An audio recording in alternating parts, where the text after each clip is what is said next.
بسم اللہ الرحمن الرحیم۔ سریۃ العنبر میں فقر کی حالت۔ نبی اکرم صلی اللہ علیہ وسلم نے رجب سن 8 ہجری میں سمندر کے کنارے ایک لشکر 300 آدمیوں کا، جن پر حضرت سیدنا ابو عبیدہ رضی اللہ تعالی عنہ امیر بنائے گئے تھے، بھیجا۔ حضور اقدس صلی اللہ علیہ وسلم نے ایک تھیلی میں کھجوروں کا توشہ بھی ان کو دیا۔ 15 روز ان حضرات کا وہاں قیام رہا اور توشہ ختم ہو گیا۔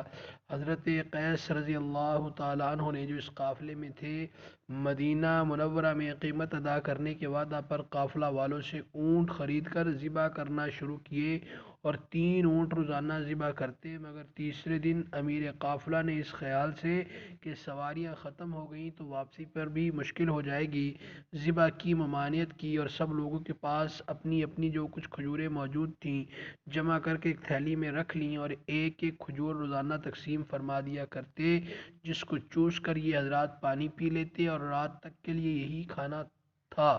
کہنے کو تو مختصر سی بات ہے، مگر لڑائی کے موقع پر جبکہ قوت اور طاقت کی بھی ضرورت ہو، ایک کھجور پر دن بھر گزار دینا دل اور جگر کی بات ہے۔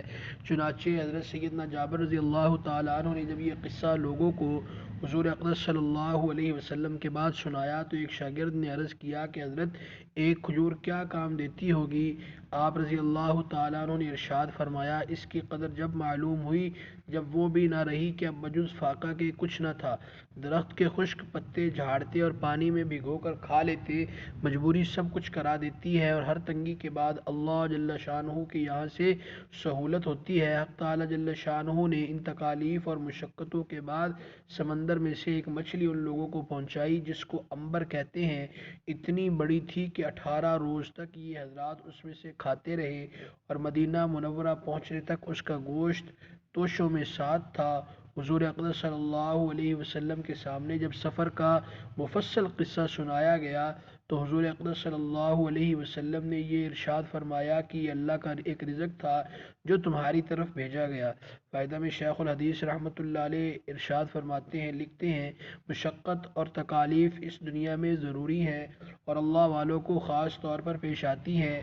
اسی وجہ سے حضور اقدس صلی اللہ علیہ وسلم کا ارشاد ہے کہ انبیاء علیہم السلام کو سب سے زیادہ مشقت میں رکھا جاتا ہے، پھر جو سب سے افضل ہوں، پھر ان کے بعد جو بقیہ میں افضل ہوں۔